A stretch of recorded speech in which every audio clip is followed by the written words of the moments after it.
باب قول اللہ تعالی یا ایہا الذین آمنوا اتقوا اللہ وکونوا مع الصادقین وما ینہی عن الکذب۔ امام بخاری ایک عنوان قائم کرتے ہیں اللہ تعالیٰ کا قول، جو سورۃ توبہ 11واں پارہ میں ہے۔ اللہ تعالیٰ کا قول یہ ہے کہ اے وہ لوگ جو ایمان لائے ہو، اللہ سے ڈرو اور رہو سچوں کے ساتھ۔ کونو کے معنی ہو جاؤ یعنی رہ جاؤ، صادقین سچوں کے ساتھ۔ یہ صادق کی جمع ہے، سچوں کے ساتھ رہ جاؤ، سچوں کے ساتھ رہ جاؤ۔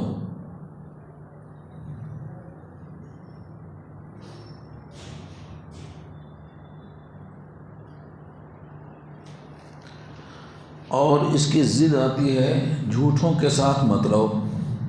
جب سچوں کے ساتھ رہو یہ حکم ہے تو خود بخود اس سے لازم آتا ہے کہ جھوٹوں کے ساتھ مت رہو۔ اس کو بولتے ہیں منفی معنی۔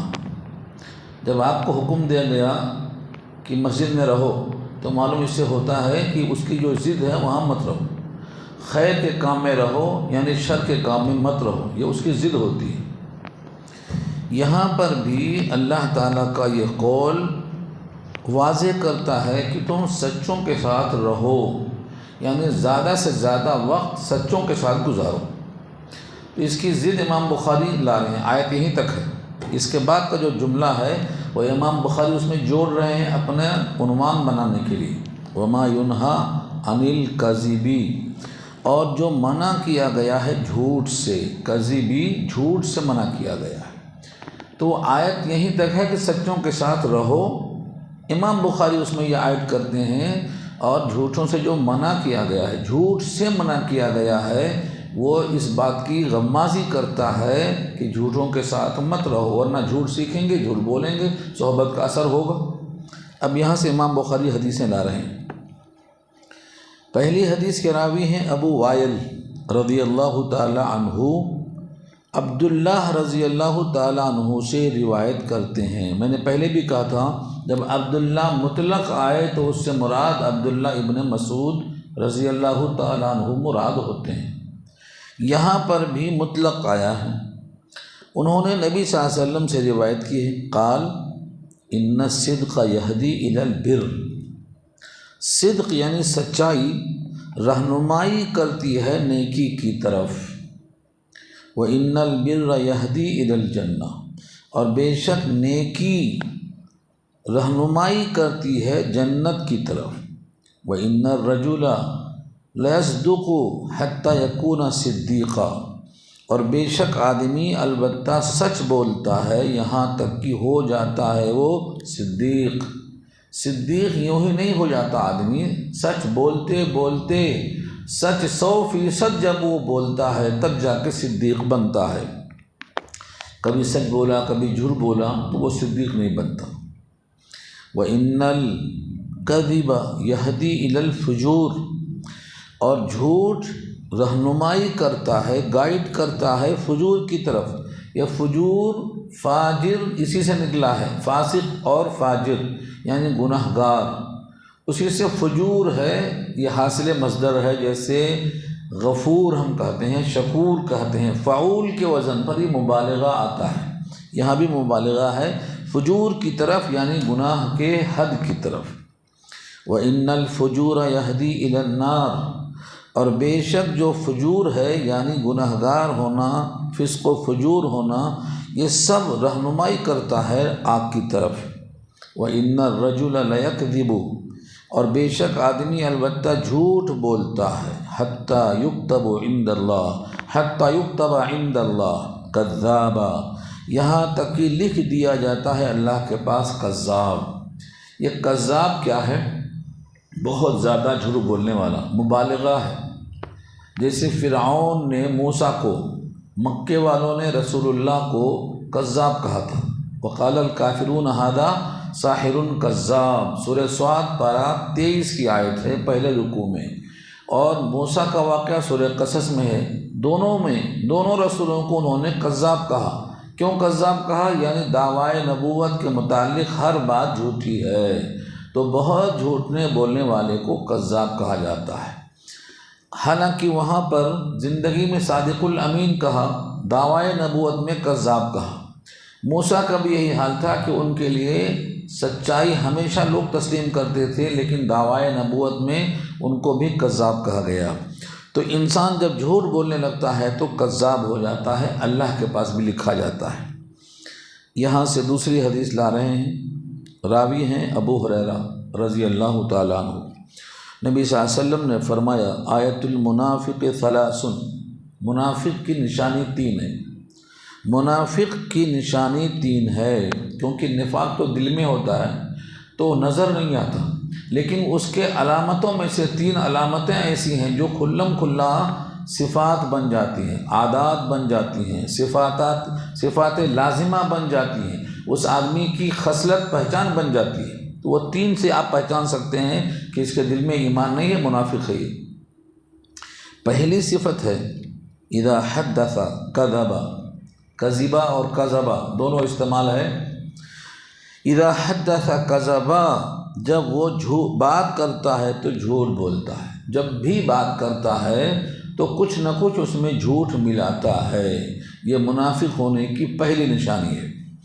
وَإِذَا وَعَدَ أَخْلَفَ، اور جب وعدہ کرتا ہے تو وعدے کی خلاف ورزی کرتا ہے۔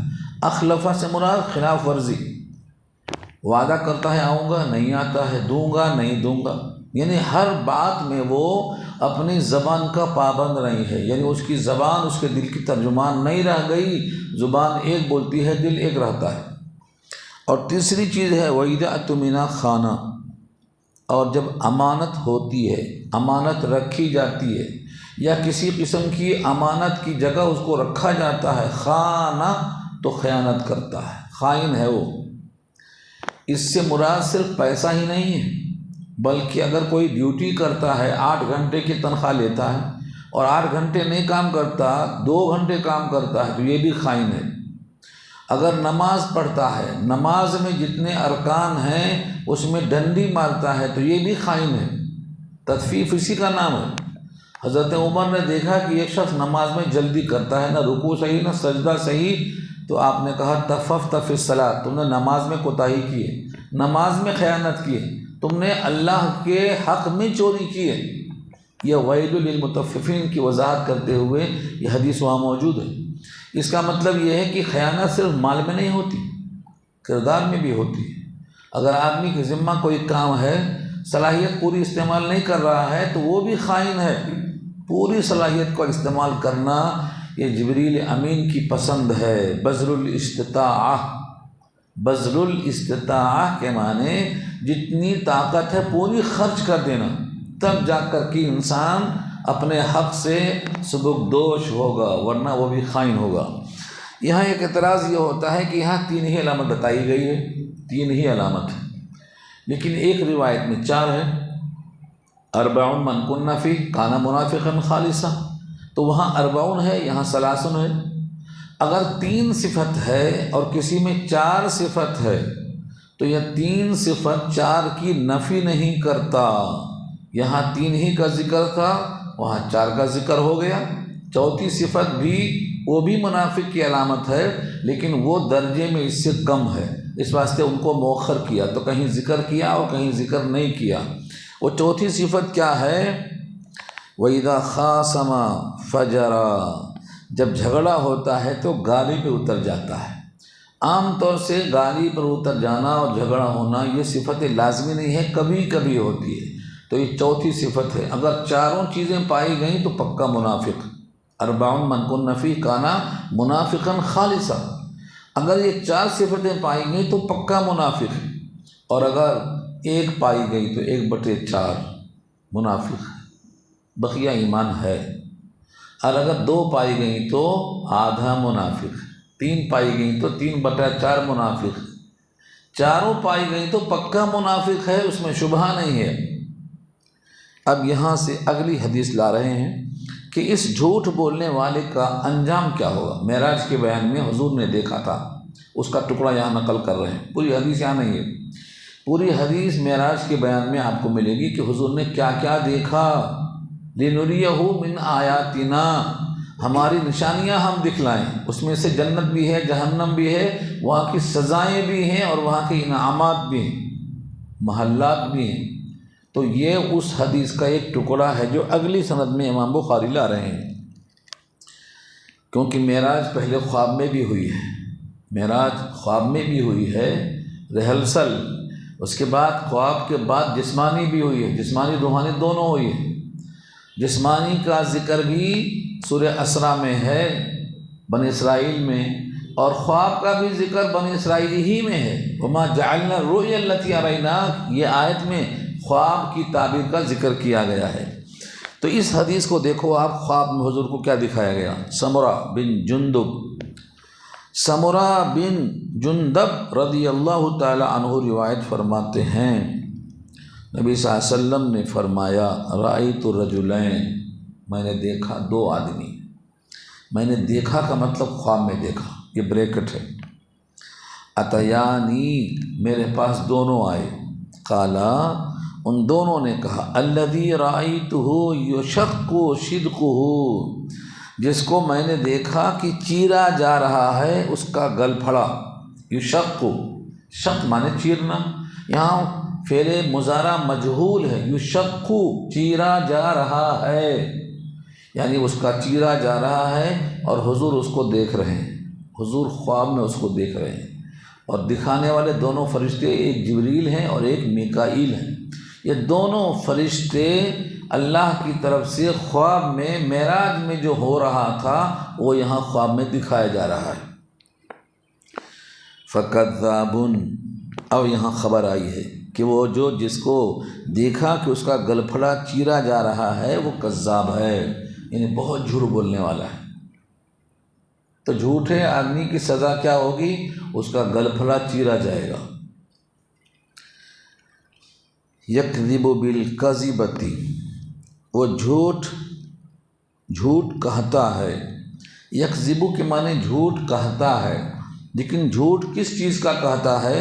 وہ ہے بالکذبۃ، جھوٹی باتوں کا جھوٹ بولتا ہے، بناوٹی باتوں کا، جھوٹی باتوں کا، جھوٹی خبروں کا۔ جیسے ہمارے کاہن بھائی ملا کے بولتے ہیں، کاہن کیا کہتا ہے، ایسا ویسا کہتا ہے۔ تو اگر کوئی جھوٹی بات کہتا ہے اور بطور جھوٹ کے کہتا ہے تو جھوٹی بات جھوٹ کی شکل میں وہ پیش کر رہا ہے۔ اب اس کے ساتھ جھوٹ نکل گیا منہ سے، نکل کے کہاں گیا؟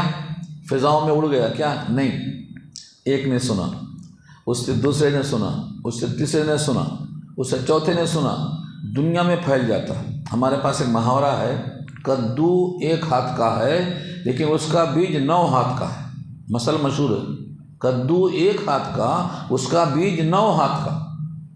لوگوں نے کہا یہ کیسے ہو سکتا، جب کدو ایک ہی ہاتھ کا ہے تو بیج 9 ہاتھ کیسے ہوا؟ کہا بولتے بولتے بڑھ گئے۔ یہاں دیکھو جملہ کتنا پیارا ہے، تحمل عنہ، اس سے وہ جھوٹ لیا جاتا ہے۔ تحمل حمل سے بنا ہے، لادا جانا۔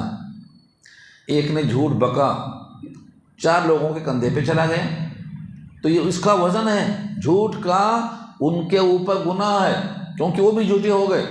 میں یہاں حدیث روکتا ہوں، ایک حدیث اور سناتا ہوں بیچ میں۔ آدمی کے جھوٹا ہونے کے لیے کافی ہے کہ جو بھی سنے ان کو بیان کر دے تحقیق کے بغیر۔ حدیث کے الفاظ دیکھو، کفا بالمرء کذبا ان یحدث بکل ما سمع، ہر سنی بات کو بیان کر دے، اس کے جھوٹا ہونے کے لیے یہی کافی ہے۔ یہ حضور کا فرمان ہے۔ اس لیے جب ایک جھوٹی بات کہتا ہے تو جتنے لوگ اس کو سن کر نقل کرتے ہیں تحقیق سے پہلے، وہ سب جھوٹوں میں شامل ہوتے ہیں۔ اور یہی یہاں کہا گیا ہے، تحمل عنہ، اس سے جھوٹ کو لاد لیا جاتا ہے، کندھے پہ سوار، دماغ پہ سوار، زبان پہ سوار، یہ ہے تحمل۔ حمل کہتے ہیں وزن کو سنبھالنا، اس جھوٹ کا وزن بھی ہوتا ہے، کندھے پہ سوار کر لیا۔ حتیٰ تبلغ الآفاق، یہاں تک کہ وہ جھوٹ پھیلتے پھیلتے پورے دنیا میں پھیل جاتا ہے۔ آفاق کا جب لفظ پڑھ رہا تھا میں تو مجھے قرآن کی ایک آیت یاد آئی، اللہ نے قرآن میں کہا ہے سورہ شورا سے ایک رکوع پہلے، سورہ شورا سے ایک رکوع پہلے کا مطلب یہ ہوتا ہے جاسیہ کا آخری حصہ ہے، جاسیہ نہیں، جاسیہ تو 25 کے آخر میں ہے، 24 کے آخر میں حامیمہ سجدہ ہے، اس کا آخری رکوع ہے یہ۔ اس میں اللہ نے کہا ہے سنریہم آیاتنا فی الآفاق، یہی آفاق ہے وہاں، ہم دکھائیں گے نشانیاں اپنے سارے دنیا میں اور خود تمہاری ذات میں، دو جگہ دکھائیں گے۔ تو لفظ آفاق لا کر بتایا گیا کہ وہ جھوٹ پوری دنیا میں پھیل جاتا ہے، کیونکہ اس کی اب کوئی رکاوٹ نہیں کر سکتا چلتا، اسی لیے بہت سی حدیثیں جھوٹی ہیں۔ معلوم ہے آپ کو، امام جوزی، علامہ ابن الجوزی نے موضوعات کے نام سے کتاب لکھی ہے، موضوعات کبیر، اس کا نام ہی کیا ہے؟ موضوعات کبیر۔ موضوعات جمع ہے موضوع کی، گڑھی ہوئی حدیثیں۔ کتنی جلدوں میں معلوم؟ 4 جلدوں میں۔ یہ بخاری صحیح ہے 4 جلدوں میں، اور وہ جھوٹی حدیثیں کتنی جلدوں میں؟ وہ بھی 4 جلدوں میں۔ کیسا پھیل گئی سارے عالم میں وہ؟ اس کا نام موضوعات کبیر ہے۔ موضوعات کبیر علامہ ابن الجوزی کی ہے، انہوں نے چھانٹ کے رکھ دیا یہ حدیثیں جھوٹی ہیں، گڑھی ہیں، مگر آج لوگوں میں پہنچ چکی ہیں۔ بڑے بڑے لوگ بیان کرتے ہیں، کیوں بیان کرتے ہیں؟ کیونکہ اس کی تحقیق نہیں کرتے۔ یہ سند میں کون سا راوی جھوٹا ہے، اس کو محدثین نے نکال کے کیوں پھینکا ہے؟ نہیں، ڈھونڈ کے ان حدیثوں کو لاتے ہیں جس میں ذرا مزہ آئے، جو ذرا ندرت پیش کرے، جو ایک عجیب قسم کے محسوس ہو، ایسی حدیثوں کو لا کے اپنے واعظین خوب بیان کرتے ہیں، گڑھ کے پیش کرتے ہیں، اسی لیے ان کو کوئی روک نہیں سکتا، وہ پھیل چکی ہے، نکل چکی ہے۔ تو حدیثیں گڑھی ہوئی ہیں، ایک ایک جلدوں میں نہیں ہیں، 4 جلدوں میں ہیں، وہ سب لوگوں میں پھیل چکی ہیں، اسی واسطے وہ جھوٹ رکنے والا نہیں ہے۔ حتیٰ تبلغ الآفاق، یہاں تک کہ وہ ساری کائنات میں پہنچ جاتا ہے۔ فیصنع بہ، اسی لیے اس کے ساتھ یہ کیا جاتا ہے کہ تیرے منہ سے یہ جھوٹ نکلا ہے اور تیرا منہ چیرا جائے گا۔ کب تک چیرا جائے گا؟ فیصنع بہ، ایسا ہی کیا جاتا رہے گا اس کے ساتھ، الی یوم القیامہ، قیامت کے دن تک۔ قیامت کے دن تک یہ حضور نے معراج میں دیکھا تھا، اور اب یہاں آپ نے خواب میں دیکھا ہے، تو جھوٹ کی سزا یہ ہے، اس لیے جھوٹ سے بچنا چاہیے۔ ویسے جھوٹ کے بارے میں بہت سی چیزیں اور بھی کہی جا سکتی ہیں، لیکن یہاں ہم ان کو لائیں گے تو بات آگے نہیں جا سکتی ہے۔ مثلا اللہ کے لیے جھوٹ بولنا، اللہ کے لیے جھوٹ بولنا، جیسے سورہ انبیاء میں آیا ہے، حضرت ابراہیم نے اللہ کے لیے 3 جھوٹ کہا، ثلاث کذبات، 3 جھوٹ۔ انہوں نے اپنی ذات کے واسطے جھوٹ نہیں کہا، اللہ کی خاطر جھوٹ کہا انہوں نے، مگر حقیقت میں وہ جھوٹ کہا گیا لفظ جھوٹ ہے نہیں، توریہ ہے۔ وہ توریہ کی گنجائش شریعت میں آج بھی موجود ہے۔ توریہ کے معنی ایسا لفظ استعمال کرنا کہ آپ اس کا ایک معنی لیتے ہوں اور مخاطب دوسرے معنی کی طرف سوچ رہا ہے، اور لفظ میں دونوں کی گنجائش ہے، اس کو توریہ کہتے ہیں۔ جیسے ابراہیم نے کہا تھا کہ تم سے جب پوچھے یہ بادشاہ، تو شوہر کے بجائے کہنا میرا بھائی ہے، یہ میرا بھائی ہے، تو قتل سے بچ جائیں گے۔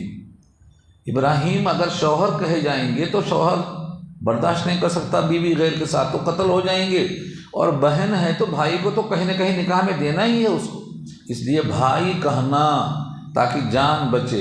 ابراہیم نے بھی کہا، سارہ نے بھی کہا میرے بھائی ہیں، اور دل میں مراد دیا ایمانی بھائی ہیں، اور ہر مومن بھائی بھائی، قرآن میں لکھا ہے، سورہ حجرات کی آیت ہے، انما المؤمنون اخوۃ، سارے مومن بھائی بھائی ہیں، تو سارہ ابراہیم بھائی بھائی ہیں، نکاح تو بعد میں ہوا، پہلے بھائی بھائی ہیں، تو یہ جھوٹ نہیں ہے، توریہ ہے۔ بادشاہ نے سمجھا کہ واقعی دونوں سگے بھائی بہن ہیں، چھوڑ دیا۔ اگر وہ سمجھتا کہ یہ میاں بیوی ہیں تو انہیں قتل کر دیتا۔ تو ابراہیم نے جو کہا یہ سچ کہا، لیکن اس نے وہ سچ نہیں سمجھا کیونکہ وہ غافل تھا اس سے، تو اس کو توریہ کہتے ہیں۔ ان کے تینوں جھوٹ کا یہی حل ہے، وہ تینوں جھوٹ کو آپ پڑھنا ہے تو ثلاث کذبات پڑھیے، کہیں بھی جھوٹ نہیں ثابت ہو سکتا جو جھوٹ کی تعریف ہے۔ جھوٹ کی تعریف کیا ہے؟ جھوٹ کسے کہتے ہیں؟ جھوٹ کی تعریف میں 2 قول آتا ہے، ایک وہ بات جو نفس الامر کے خلاف ہو، اور ایک بات وہ جو تمہارے عقیدے کے خلاف ہو، دونوں کو کذب کہتے ہیں۔ اب کہیں گے آپ نفس الامر نہیں معلوم، دل میں جو بات ہے اس کے خلاف نہیں معلوم۔ اب اس کو تھوڑا سا میں کھولتا ہوں۔ ایک آدمی ہوائی جہاز سے چلا گیا، آپ بول رہے ہیں، اب نہیں ہے، چلا گیا ہوائی جہاز سے، آپ کو یہی معلوم تھا، آپ نے یہی کہہ دیا، مگر حقیقت یہ کہ وہ گیا نہیں، کینسل ہو گیا ٹکٹ، کسی بنا پر کینسل ہو گیا، گیا نہیں۔ لیکن آپ نے جاتے ہوئے دیکھا، بات کرتے ہوئے دیکھا، تو آپ نے اپنے عقیدے کے لحاظ سے کہہ دیا انہیں چلا گیا، میں خود دیکھا ہوں چلا گیا، حالانکہ وہ گیا نہیں، کینسل ہو گیا، کینسلیشن کی خبر آپ کو نہیں ہے۔ تو آپ نے نفس الامر کے لحاظ سے جو کہا وہ آپ کو معلوم تھا، تو آپ جھوٹے نہیں ہیں۔ حقیقت میں وہ چیز ہوئی نہیں جس کو آپ بیان کر رہے ہیں، تو آپ جھوٹے نہیں ہیں، کیونکہ آپ اپنے علم کے مطابق کہہ رہے ہیں، جھوٹے نہیں۔ حالانکہ وہ گیا نہیں، حقیقت میں وہ نہیں گیا، تو آپ تو جھوٹ خبر دے رہے ہیں، لیکن آپ کے علم کے لحاظ سے آپ جھوٹے نہیں ہیں۔ اب اس کی مثال میں قرآن میں دیتا ہوں۔ سورہ منافقون سورت کا نام ہے اور پہلی آیت ہے، سورہ منافقون پر 28 کی پہلی آیت ہے۔ اذا جاءك المنافقون قالوا نشهد انك لرسول الله والله يعلم انك لرسوله والله يشهد ان المنافقين لكاذبون۔ پہلی آیت میں کیا ہے؟ منافقین اے نبی آپ کے پاس آتے ہیں اور کہتے ہیں کہ ہم گواہی دیتے ہیں آپ اللہ کے رسول ہیں۔ یہ منافقین کیا کہہ رہے ہیں؟ جھوٹ کہہ رہے ہیں کیا؟ زبان سے جو کہہ رہے ہیں وہ الفاظ بالکل فطرت کے، حقیقت کے، نفس الامر کے مطابق کہہ رہے ہیں نا، انک لرسول اللہ۔ اب بریکٹ میں اللہ فرماتے ہیں واللہ یعلم انک لرسول، اللہ جانتا ہے کہ بے شک آپ اللہ کے رسول ہیں، لیکن اللہ گواہی دیتا ہے کہ یہ جھوٹے ہیں۔ واللہ یشہد ان المنافقین لکاذبون، بے شک اللہ شہادت دیتا ہے کہ منافقین جھوٹے ہیں۔ بھائی جھوٹے کیوں ہیں؟ آپ اللہ کے رسول ہیں، اللہ بھی جانتا ہے اللہ کے رسول ہیں، منافقین بھی کہتے ہیں آپ اللہ کے رسول ہیں، تو جھوٹے کیوں ہیں؟ جھوٹے اس لیے ہیں کہ وہ زبان سے کہتے ہیں اللہ کے رسول آپ ہیں، لیکن دل ان کی تصدیق نہیں کر رہا ہے، ان کی بات ان کے زبان کے اوپر ہے، دل پر نہیں ہے۔ تو دل کے خلاف بولنا، زبان کا چلنا، یہ جھوٹ ہے۔ یہ علامہ تفتازانی نے اس آیت سے استدلال کیا ہے مختصر المعانی کے اندر، معانی میں فرق ہوتا دکھیا ایسا۔ بات اللہ کی وہی ہے، منافقین کی بات وہی ہے، حقیقت بھی وہی ہے، لیکن پھر بھی یہ جھوٹے ہیں کیونکہ ان کے دل کے خلاف زبان سے بات نکل رہی ہے، تو یہ ہے کذب۔ اس لیے ہمیشہ آدمی کو اس کا خیال کرنا چاہیے کہ اس کی زبان اس کے دل کی ترجمان ہونا چاہیے، دل میں کچھ اور ہو، زبان پہ کچھ اور ہو تو وہ کذب سے نہیں بچ سکتا ہے۔ یہاں تک بات ختم ہوئی۔ سوال کا ٹائم دیں گے ابھی آپ لکھ لو، سوال لکھ لو۔ اس کے بعد یہ عنوان قائم ہوتا ہے بابٌ فی الہدی الصالح۔ صالح صفت ہے نیک، اور ہدی کے معنی دو قسم کے آتے ہیں یہاں پر۔ ایک تو ہے ہدایت، رہنمائی، جس سے قرآن میں آتا ہے فیہ ہدن، اس میں ہدایت ہے۔ تو ہدیٌ کے معنی ہمارے پاس چال چلن بولتے ہیں، چال چلن، روش۔ ہمارے نبی اپنے چال چلن کے لحاظ سے، سیرت کے لحاظ سے، صبح شام کے لحاظ سے، رات اور دن، لیل و نہار کے لحاظ سے کس کے مشابہ تھے؟ ابراہیم کس کے مشابہ تھے؟ جیسے آپ بولتے ہیں نا حسن اور حسین حضور کے کندھے پر ہیں، اور آپ بیان کرتے ہیں کہ حسن میرے اوپر کے حصے کے مشابہ ہے، یعنی چہرے کی، اور حسین نیچے کے حصے کا مشابہ ہے، یعنی بقیہ جسم سے۔ تو جسم کی مشابہت کو بھی شباہت سے تعبیر کیا گیا ہے۔ اب یہاں دیکھو کس کی شباہت کس کے ساتھ ہو رہی ہے۔ اگر کوئی آدمی چال چلن میں اچھا ہے تو کہتے ہیں یہ تو فلانے کی طرح دکھتا ہے، فلانے صاحب ایک بزرگ تھے، یہ تو ان کی نقل کر رہا ہے، بلکہ لگتا ہے انہی کی طرح۔ جیسے کوئی کہے کہ فلاں صاحب کے والد بھی ایسے تھے، فلاں صاحب بھی جو آپ دکھائی دیتے ہیں یہ ان کے ابا بھی ایسے تھے، بالکل یہ ہو بہو دکھتا ہے اپنے ابا کی طرح۔ یہ ہے نیکی میں شباہت بیان کرنا۔ یہاں دیکھو کیا بیان ہو رہا ہے۔ قلت لأبی اسامہ، ابراہیم کہتے ہیں میں نے ابو اسامہ سے کہا، احدثکم الاعمش، کیا تم سے اعمش نے حدیث بیان کی ہے؟ کہا سنا ہے میں نے شقیق سے، کہا میں نے سنا ہے حذیفہ سے، یہ صحابی رسول ہیں، حذیفہ ابن الیمان، رازدار رسول ہیں یہ۔ ان کو پورے حضور کا جو رازداں حصہ ہوتا تھا، یعنی منافقین کے ناموں کی لسٹ یہ ان کے پاس ہوتی تھی، سب ان سے پوچھتے تھے میرا نام تو نہیں کہیں ہے، حذیفہ رازدان ہیں، رازدار رسول ہیں یہ۔ تو میں نے حذیفہ سے پوچھا، یقول ان اشبہ، بے شک بہت زیادہ مشابہ، یعنی لوگوں میں اشبہ الناس کہہ سکتے ہیں آپ، لوگوں میں سب سے زیادہ مشابہ، دلن و سمتن و ہدین۔ دلہ یدلو کے معنی رہنمائی کرنے کے آتے ہیں، سمتن کے معنی خوش اخلاقی کے آتے ہیں، اور ہدین کے معنی رہنمائی کے آتے ہیں۔ ان تینوں لفظوں کو ملا کر معنی ہوگا چال و چلن، سیرت آپ کی، اور آپ کا دنیا میں رہنا، صبح و شام گزارنا، لیل و نہار، یہ سب اللہ کے رسول سے مشابہ ہے۔ کس کا؟ ابن ام عبد کا۔ یہ ابن ام عبد کون ہے؟ یہ عبداللہ بن مسعود ہیں، عبداللہ بن مسعود ہیں، یہ ان کو کہا گیا ہے یہ ام عبد کے بیٹے ہیں۔ یہ رسول اللہ صلی اللہ علیہ وسلم کے پاس تشریف آتے تھے، صبح شام گھر میں سے نکلتے اللہ کے نبی کے پاس جاتے تو آپ ہمیشہ بلائے جاتے تھے، مطلب پردہ کے وقت پردے کے ساتھ بلائے جاتے تھے، لیکن کبھی روکتے نہیں تھے کہ آپ مت آؤ، اتنا زیادہ محبوب تھے، اور مشابہت تھی کہ ہمیشہ گھر میں رہتے تھے، نبی کے آتے جاتے تھے۔ بعض لوگ کہتے تھے کہ ہمارا گمان تھا کہ یہ بھی گھر کے ایک فرد ہیں، ہم اتنا دیکھتے تھے آپ کو۔ تو یہ مشابہ تھے۔ کیسے مشابہ ہو گئی ہے؟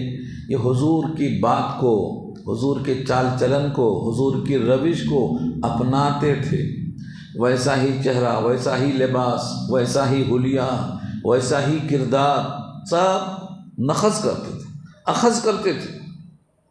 چنانچہ فرمایا سب سے زیادہ لوگوں میں مشابہ رہنمائی کے لحاظ سے، خوش اخلاقی کے اعتبار سے، اور ہدایت کے قریب ہونے کے اعتبار سے، وقار اور حیات اور منظر کے اعتبار سے، اور خصلت و عادات کے اعتبار سے، سیرت اور صورت کے اعتبار سے، یہ سب بہت زیادہ قریب کون تھے؟ تو ابن ام عبد، من حین یخرج من بیتی، اس وقت سے لے کر جب وہ نکلتے تھے حضور کے گھر سے یا اپنے گھر سے، بیتی ہی میں ہی کی ضمیر ہے، اپنے گھر سے یا حضور کے گھر سے، الی ان یرجع الیہ، یہاں تک کہ پھر وہ اپنے گھر کی طرف لوٹ کے آتے تھے۔ گھر کے باہر کا یہ حال ہم دیکھ سکتے ہیں، لیکن گھر میں کیسے رہتے تھے یہ ہمیں نہیں معلوم۔ اگلا جملہ، لا ندری ما یصنع فی اہلی، ہم نہیں جانتے کہ وہ کیا کرتے تھے اپنے اہل میں، اذا خلا، جب خلوت میں ہوتے تھے۔ باہر تو ہم دیکھتے تھے کہ حضور کے مشابہ ہیں، لیکن گھر میں ہم نہیں دیکھ سکتے، گھر میں ہمیں نہیں معلوم کہ وہ کس حال میں ہیں۔ بس حضور سے اتنا قریب ہونے کا ان کو یہ فائدہ ہوا کہ ان کے کردار میں کتنے الفاظ دیکھے لائیں، سکینہ، وقار، حیات یعنی ان کے دیکھنے میں، ان کی عادات میں، ان کی سیرت میں، ان کی خاموشی میں، ان کے چلنے میں، ان کے تمام کام اور کردار میں وہ نبی کے مشابہ تھے، کیونکہ وہ ہر چیز کو جذب کرتے تھے، ہو بہو ہونے کی کوشش کرتے تھے۔ اس سے یہ بات معلوم ہوئی کہ منافق زبان سے الگ بولتا ہے اور مومن ہمیشہ سچ بولتا ہے، سچ کو اخذ کرتا ہے۔ بات یہاں ختم ہو گئی۔ ایک نیا عنوان قائم کرتے ہیں، الصبر علی الاذی، تکلیفوں پر صبر کرنا۔ تکلیف دو قسم کی ہوتی ہے، کبھی ذاتی ہوتی ہے اور کبھی آپ کی تکلیف آپ کے دین اور مذہب کی وجہ سے ہوتی ہے۔ اگر تکلیف جسمانی ہوتی ہے، ذاتی ہوتی ہے، تو حضور صبر کر لیتے، لیکن اگر وہ تکلیف اسلام کے خلاف ہوتی، دین کے خلاف ہوتی، عقیدے کے خلاف ہوتی، تو حضور پاک ڈٹ جاتے تھے، یا تو مقابلہ کرتے تھے یا ان کے حق میں بد دعا کرتے تھے، چھوڑتے نہیں تھے ان کو۔ یہ دونوں باتیں آپ یہاں دیکھ لیجئے۔ ابھی ایک حدیث درمیان میں اور رہ گئی، میں اس کو پورا کر دیتا ہوں، اس کا ٹکڑا ہے، اصل میں پہلے حدیث کا ایک حصہ ہے۔ عبداللہ نے کہا، یہاں عبداللہ سے مراد امام بخاری ہیں، قال عبداللہ، یہ ان کی کنیت ہے، ان احسن الحدیث کتاب اللہ و احسن الہدی ہدی محمد صلی اللہ علیہ وسلم، بہترین بات کتاب اللہ ہے، کتاب اللہ بہترین بات ہے، یعنی اس سے بہتر بات نہیں ہو سکتی۔ ومن احسن من اللہ قیلا، اللہ سے بہتر بات کس کی ہو سکتی ہے؟ نمبر 2، وَأَحْسَنَ الْهَدِيِ هَدِيُ محمد، اور بہترین رہنمائی، بہترین گائیڈنس محمد صلی اللہ علیہ وسلم کی ہدایت ہے، جیسا آپ نے ہدایت دیا ہے اس سے آپ کو نہیں ہٹنا چاہیے، چاہے شادی ہو یا غم ہو، جنازہ ہو یا مسجد ہو، کوئی بھی کام ہو، حضور کی ہدایت سے ہٹے تو سمجھو بربادی ہاتھ کو لگے گی۔ بہترین رہنمائی اللہ کے نبی صلی اللہ علیہ وسلم کی ہے۔ یہ حدیث اوپر کا حصہ تھی۔ اب یہاں جو آیا ہے کہ تکلیفوں پر صبر کرنا، قرآن کی ایک آیت ہے، وقول اللہ تعالی انما یوفی الصابرون اجرہم بغیر حساب، سورہ زمر پارہ 24 کی آیت ہے، صبر کرنے والوں کو ان کا اجر بغیر حساب دیا جائے گا، بغیر حساب۔ بہت سی آیتیں اس میں موجود ہیں کہ اللہ ساتھ میں ہے صبر کرنے والوں کے، ان اللہ مع الصابرین، لیکن لوگ غور نہیں کرتے، آیت پر غور نہیں کرتے۔ یہاں کیا فرمایا؟ بغیر حساب اجر دے گا، کیونکہ تکلیف جو صبر کی ہوتی ہے وہ بے حساب تکلیف ہوتی ہے، اس لیے اس کا اجر بھی بے حساب ہوگا۔ اور یہاں لفظ انما آیا ہے، انما حصر کے لیے آتا ہے، اس کے سوا اور کچھ نہیں، کہ بھرپور اجر دیا جائے گا صبر کرنے والوں کو، ان کے اجر کی شکل میں جو کبھی ختم نہیں ہوگا، جس کا حساب انسان نہیں کر سکتا۔ اب 2 تکلیفیں ہیں، حضور کے کان میں ایک بات کہی گئی، وہ بات حضور کو ناگوار گزری، اتنا غصہ آیا، اتنا غصہ آیا کہ چہرہ فق ہو گیا، اور جو کان میں کہنے والے صحابی مخلص تھے وہ دل میں پشیمان ہو رہے تھے، اگر مجھے معلوم ہوتا کہ اتنا غصہ حضور کو آئے گا تو میں یہ بات نہیں کہتا تو اچھا تھا، لیکن بات حضور سے متعلق تھی، اطلاع دینا بھی ضروری تھا، غصے سے بچانا بھی دل چاہتا ہے، لیکن باخبر کرنا بھی ہمارا فریضہ بنتا ہے۔ یہ عجیب واقعہ ہے، دیکھیے اس میں، اس آیت کے ساتھ اس حدیث کو جوڑیے۔ ابو موسیٰ رضی اللہ تعالی عنہ نبی کریم صلی اللہ علیہ وسلم سے روایت کرتے ہیں، قال لیس احد او لیس شیء اصبر علی اذی، نہیں ہے کوئی یا نہیں ہے کوئی شے، احد اور شیء میں راوی کو شبہ ہے، نہیں ہے کوئی شے یا نہیں ہے کوئی، اصبر علی الاذی سمعہ من اللہ، زیادہ صبر کرنے والا اس تکلیف پر جو اس نے سنا ہو اللہ سے زیادہ۔ کیا جملہ ہے، دیکھیے آپ، یعنی سب سے زیادہ سنی ہوئی چیزوں پر تکلیف جھیلنا اور انتقام نہ لینا اور عذاب نہ دینا اور تحمل سے کام لینا اللہ سے زیادہ اور کوئی نہیں کرتا۔ ہم صبر کرتے ہیں، سمجھتے ہیں ہم صبر کرتے ہیں، سب سے زیادہ صبر اللہ کرتے ہیں۔ کیسے؟ لوگ دعویٰ کرتے ہیں کہ اللہ کو بیوی ہے، اللہ کو بیٹی ہے، اللہ کو بیٹا ہے، اللہ کو بیویاں ہیں، اللہ کا جناتوں سے رشتہ ہے، وَجَعَلُوا بَيْنَهُ وَبَيْنَ الْجِنَّةِ نَسَبًا، مگر اللہ ان کو کھانا بھی دے رہا، ان کو زندگی بھی دے رہا ہے، ان کی سانس کو نہیں روکتا، ان کا کھانا بند نہیں کرتا، ان کی سورج کی شعائیں نہیں روکتا، کھلاتے جا رہا ہے، پلاتے جا رہا ہے، جبکہ وہ ایسی بات کہتے ہیں جو اللہ کی شان میں گستاخی سے کم نہیں ہے۔ اللہ کو بیوی کی کیا ضرورت، بچوں کی، بیٹوں کی کیا ضرورت؟ اور یہ بھی نہیں کہتے ہیں کہ اللہ کو بیٹا ہے، بیٹا کہنے والے تو دوسرے لوگ ہیں، ورنہ عام طور سے کہتے ہیں اللہ کو بیٹیاں ہیں، اللہ نے اپنے لیے بیٹیوں کو چنا اور مکے والے کافروں کو بیٹا دے دیا۔ ہاں، اللہ نے کہا ہے اصطفى البنات علی البنین ما لکم کیف تحکمون، کیا فیصلہ کرتے ہو؟ پیدا کرنے والا خراب رکھتا اپنے لیے اور تم کو اچھے دیتا تم کے، اس نے بیٹیاں چن لیا تم کو بیٹے دے دیے۔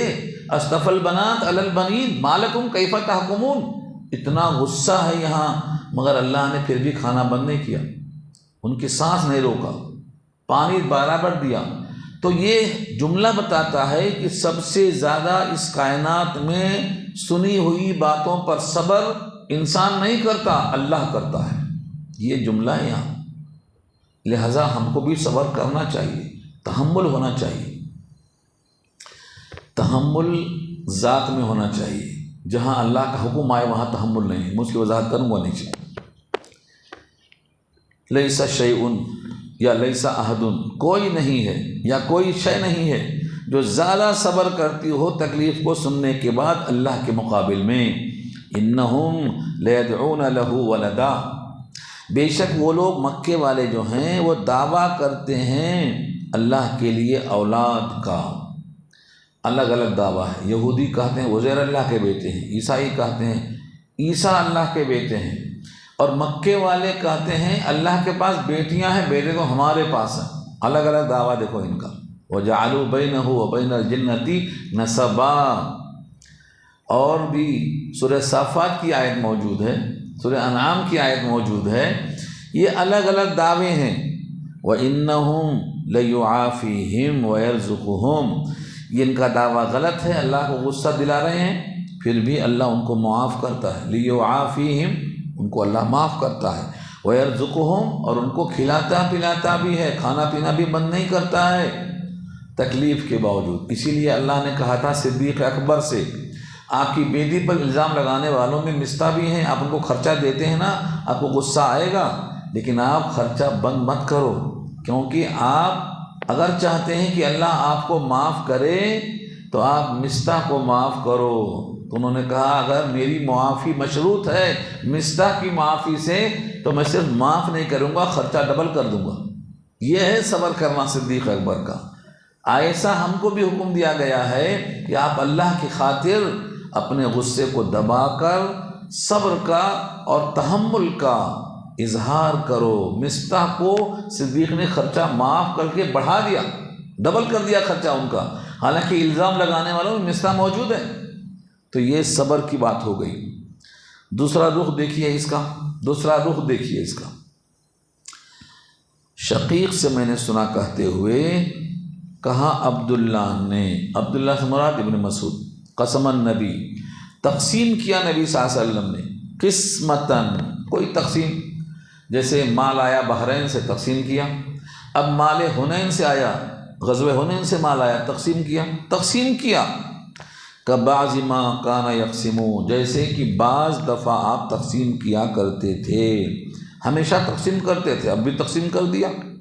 فقال رجل من الانصار، انصار میں سے ایک آدمی کہتا ہے، واللہ، اللہ کی قسم، انہا لقسمۃ، بے شک وہ تقسیم ایسی تقسیم ہے، لقسمۃ میں تنوین برائے توصیف ہے، ایسی تقسیم ہے، ما اریدا بہا وجہ اللہ، اس تقسیم کے ذریعے سے ارادہ نہیں کیا گیا اللہ کی رضا کا، وجہ سے مراد رضا، چہرہ نہیں، رضا، اللہ کی رضا جوئی کا ارادہ نہیں کیا گیا، مطلب اللہ کے نبی کی جو تقسیم ہے وہ تقسیم اللہ کو راضی کرنے کے لیے نہیں ہے بلکہ اپنے مطلب کو پورا کرنے کے لیے ہے۔ یہ الزام تھا حضور پر ایک انصاری کا، وہ انصاری منافق تھا اصل میں، اس کا نام ہی ہے معتب ابن بشیر، منافق ہے یہ، اور معتب اس کا نام ہی دیکھو عتاب سے بنا ہے، عتاب سے معتب یا معتب، اس کا نام ہی ایسا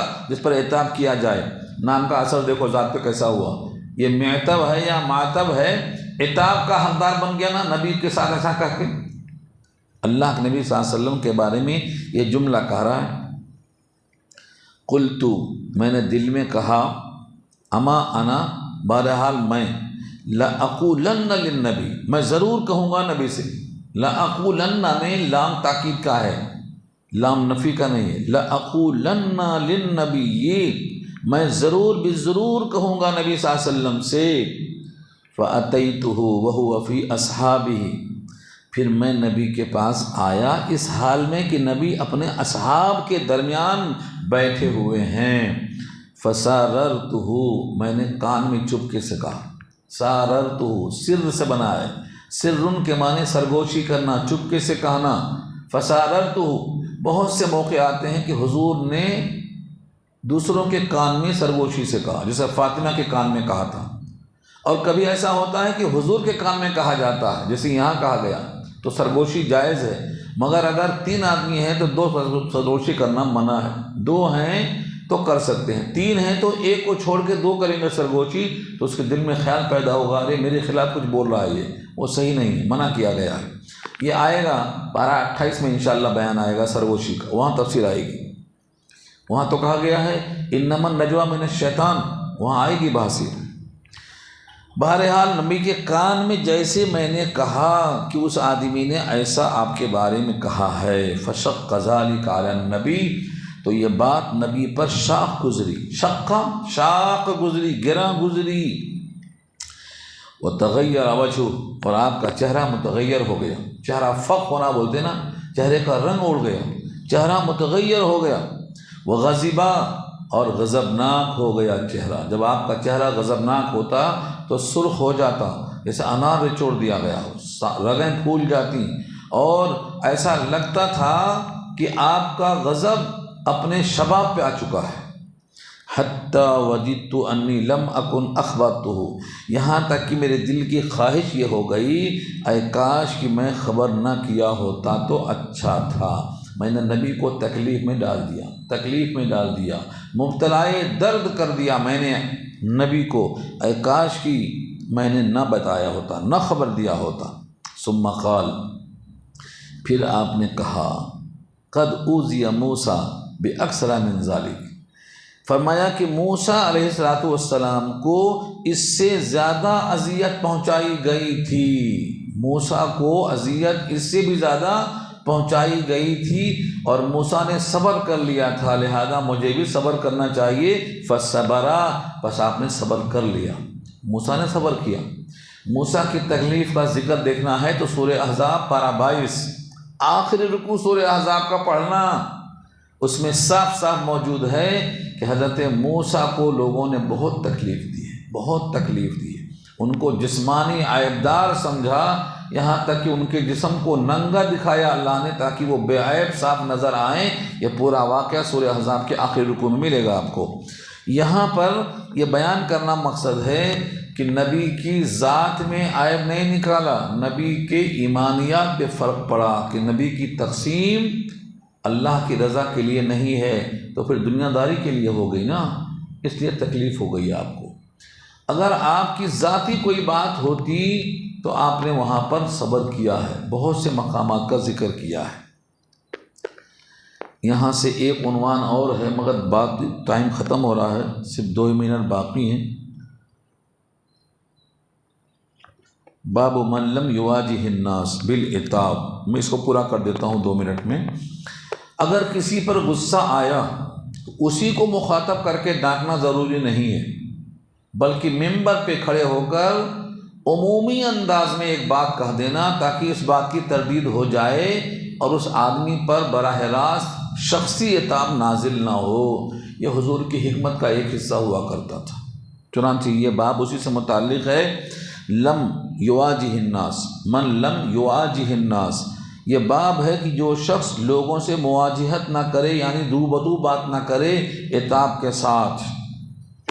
بی بی عائشہ رضی اللہ تعالی عنہا نے بیان کیا ہے، صنع النبی صلی اللہ علیہ وسلم فرخص فیہ فتنزہوا عنہ قوم فبلغ ذلك النبی صلی اللہ علیہ وسلم فخطب فحمد اللہ ثم قال ما بال اقوام يتنزہون عن الشیء اصنعہ فواللہ انی لأعلمہم باللہ واشدہم لہ خشیۃ۔ یہاں عجیب چیز ہے، کوئی عمل ہے، بی بی عائشہ فرماتی ہیں نبی صلی اللہ علیہ وسلم نے ایک عمل کیا، ایک کام کیا، فرخص فی، اور اس میں لوگوں کو رخصت دیا فی ہی، اس معاملے میں رخصت بھی دے دیا. فتنزہ عنہ قوم، ایک قوم اس سے اپنے آپ کو الگ کرتی ہے. یعنی یہ حضور کے لیے کافی ہو گیا، ہمارے لیے کافی نہیں ہوگا. حضور کا بڑا مقام ہے، لہٰذا ہم کو اور زیادہ کرنا پڑے گا. مثلاً آپ نے روزہ بھی رکھا ہے، کھانا بھی کھایا ہے، رات میں بیوی کے پاس گئے ہیں اور رات میں اللہ کے سامنے کھڑے بھی ہوئے ہیں، تو آپ کے کاموں میں بیلنس ہوتا، توازن ہوتا، اعتدال ہوتا. لیکن کچھ لوگ کہتے تھے کہ یہ نبی کے لیے کافی ہو گیا، ہم کو کافی نہیں ہوگا، ہم کو زیادہ کرنا پڑے گا، ہم کو اور زیادہ کرنا پڑے گا. یہ ہے تنزہ، نبی کے عمل کو نہ لینا، اس کو چھوڑ کے آگے بڑھنے کی کوشش کرنا، نبی کے عمل کو کم سمجھنا اور زیادہ عمل کرنے کی کوشش کرنا. میں اس کو پھر کھولوں گا آخر میں. اس کے بعد فرمایا کہ کچھ لوگوں نے نبی کے عمل کو ترک کر دیا. جب یہ بات پہنچی نبی صلی اللہ علیہ وسلم کو تو آپ نے خطبہ دیا، اللہ کی تعریف کی. پھر کہا کیا حال ہے لوگوں کا، لوگ کسی شے سے کتراتے ہیں جو میں کرتا ہوں. اللہ کی قسم میں تم سب سے زیادہ، ان سب سے زیادہ اللہ کو جانتا ہوں، ان سب سے زیادہ اللہ سے ڈرتا ہوں. خشیت بھی زیادہ ہے، علم بھی زیادہ ہے. تو میں جب وہ عمل کرتا ہوں اس سے زیادہ کوئی کرنا چاہے گا تو اللہ کے پاس قبول نہیں ہوگا. یہ حدیث بہت مختصر ہے، بہت مختصر ہے. اس حدیث کے اندر ایک جملہ اور آیا ہے، دیکھیے.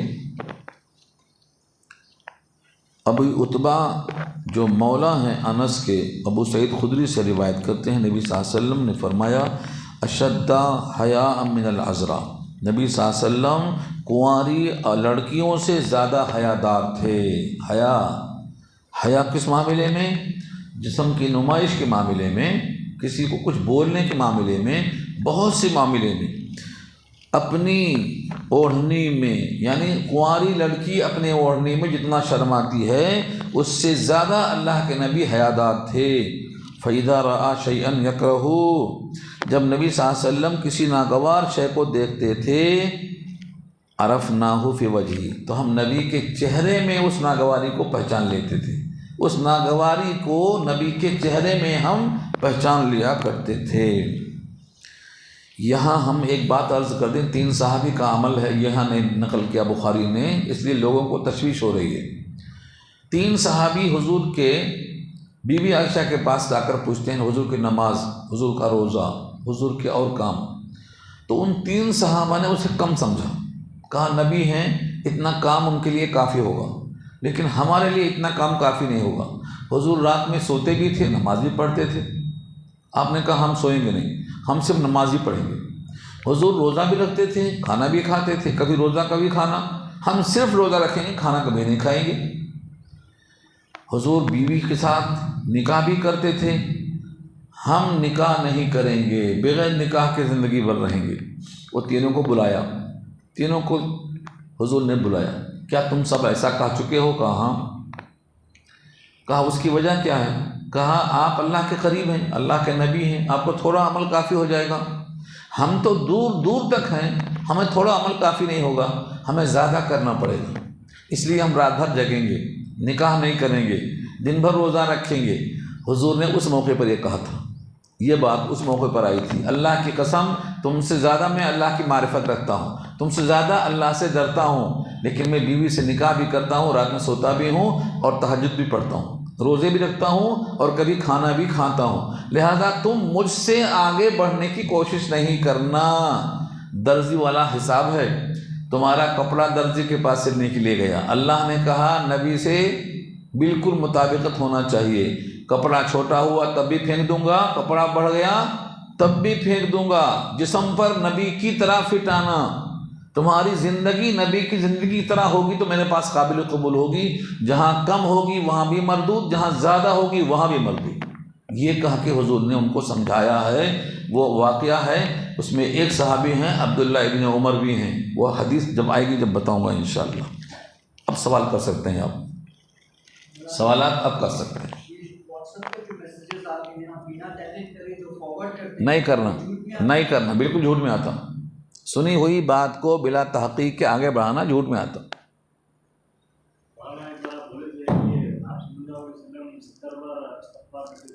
دن میں جی نہیں، وہاں 70 کی تعداد مراد نہیں ہے. عربی زبان میں جب 70 آتا ہے تو اس سے کثرت مراد ہوتی ہے. جیسے اردو میں کہتے ہیں تیری غرض ہوگی 70 بار تو آنا، تو کیا 70 رہتا وہاں گن کے؟ اردو میں جب آپ بولتے ہیں 70 بار تیری غرض ہوگی تو آنا، تو کیا 70 واقعی ہوتا؟ وہاں کثرت مراد ہوتی ہے. اور وہی عربی میں بھی ہے، استغفر لهم او لا تستغفر لهم ان تستغفر لهم 70 مرہ فلن یغفر اللہ لهم. توبہ 10واں پارہ.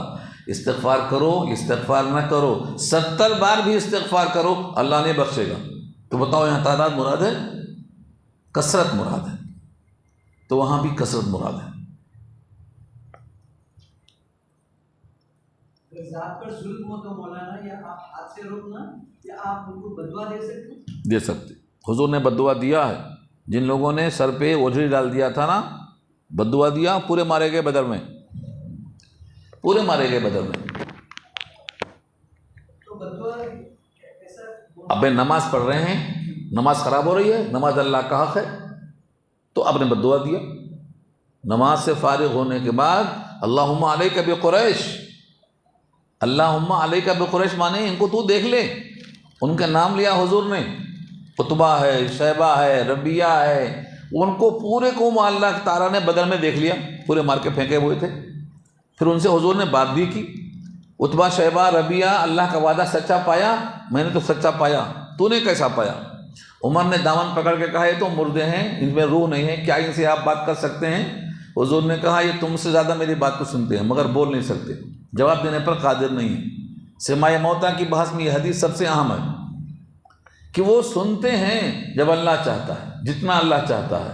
آپ جتنا چاہیں نہیں سنا سکتے، اللہ سنا سکتا ہے. ان اللہ یسمع من یشاء وما انت بمسمع من فی القبور. یہ سورہ فاطر کی آیت نمبر 22 ہے، یہاں بحث کیا ہے. سورہ نمل کی بھی آیت ہے، وہاں بھی یہ بحث کیا ہے. سماع موتا کی بحث میں ساری آیتیں موجود ہیں. جی دعا کر لیجیے. الحمدللہ رب العالمین والصلاۃ والسلام علی سید المرسلین. یا حی یا قیوم برحمتک نستغیث.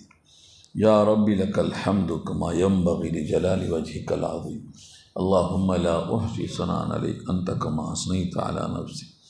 اللہم لا مانع لما اعطیت ولا معطی لما منعت ولا ينفع ذا الجد منک الجد. وصلی اللہ